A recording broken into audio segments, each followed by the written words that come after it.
Hello बच्चों, real numbers क्या होते हैं? Numbers which can be expressed on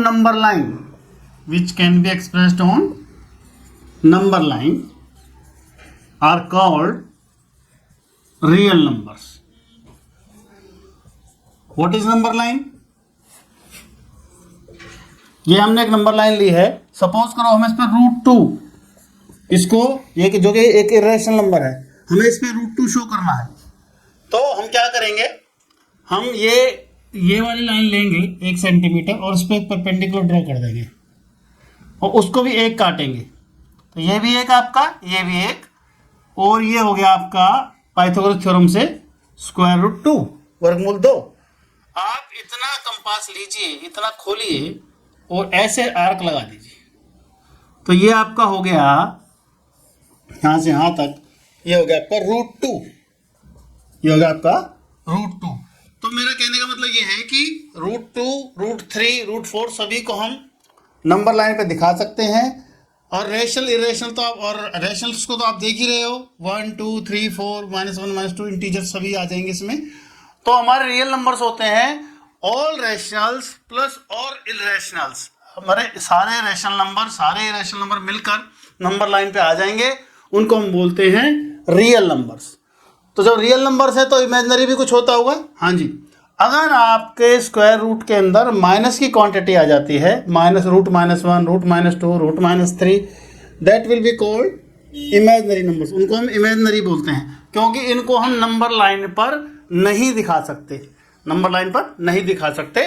हालांकि जब आप कॉम्प्लेक्स नंबर पढ़ते हैं, थोड़ा सा रेफरेंस मैं आपको दे देता हूं.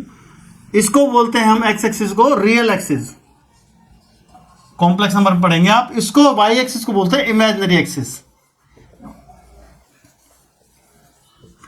तो जब हम कॉम्प्लेक्स नंबर को यूज करते हैं तो उसमें हम इसको यूज करते हैं, इसमें हम शो करते हैं. तो आपके इमेजिनरी नंबर्स, अगर मान लो आपका स्क्वायर रूट के अंदर माइनस के नंबर आ रहे हैं, फिर उसके बाद आता है कॉम्प्लेक्स नंबर.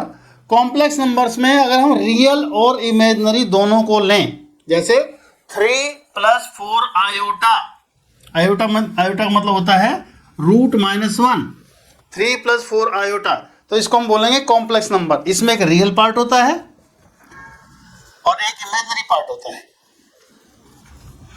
कॉम्प्लेक्स नंबर होते हैं रियल प्लस इमेजिनरी.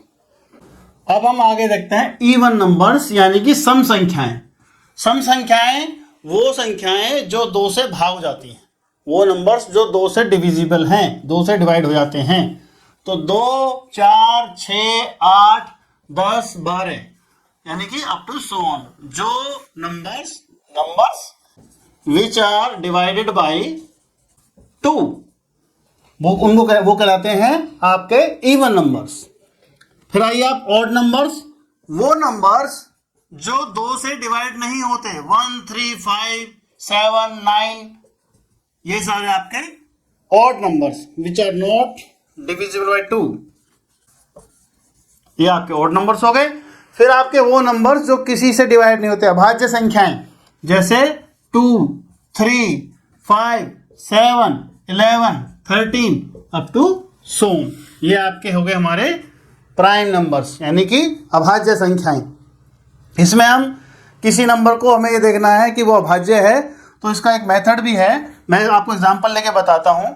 जैसे 191 हमें देखना है कि अभाज्य है कि नहीं है. तो हम इससे अगला एक जो परफेक्ट स्क्वायर नंबर है वो लेंगे. जैसे इससे अगला परफेक्ट स्क्वायर नंबर है 196. 196 का स्क्वायर रूट होता है 14. 14 से जितने भी छोटे नंबर हैं, 2, 3, 5, 7, 11, 13, जितने भी आपके अभाज्य संख्याएं हैं, आप उन सब से इसको डिवाइड करके देखो.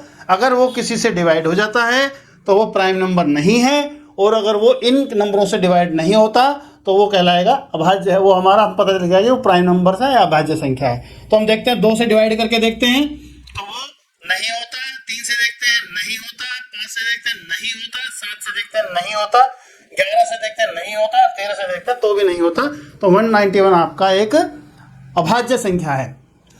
इसके अलावा इसमें एक और करैक्टर देखने का है, 2 अकेला ऐसा नंबर है जो प्राइम है लेकिन इवन है, प्राइम है लेकिन इवन, अभाज्य है लेकिन सम है।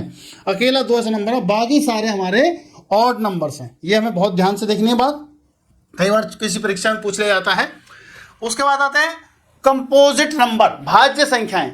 वो संख्याएं जो अपने अलावा और एक के अलावा किसी ना किसी से भाग हो जाती हैं, वो कहलाते हैं आपके भाज्य संख्याएं। जैसे आपका 9 के फैक्टर्स क्या होते हैं, फैक्टर्स ऑफ 9 क्या होते हैं, वो होते हैं आपके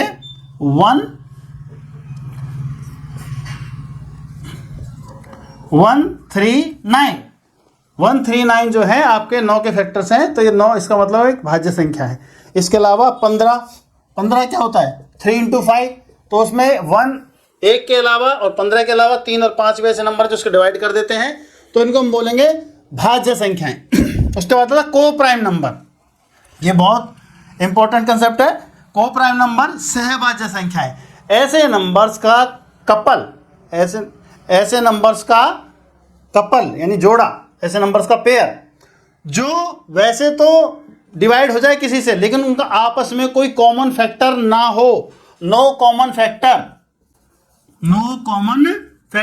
लाइक जैसे 8 और 9 इनका आपस में कोई भी कॉमन फैक्टर नहीं है, लेकिन अलग अलग करके देखें तो 8 भी एक भाज्य संख्या है, कंपोजिट नंबर है, 9 भी एक कंपोजिट नंबर है, लेकिन इनका आपस में कोई कॉमन फैक्टर नहीं है। इसका यूज HCF में बहुत होता है।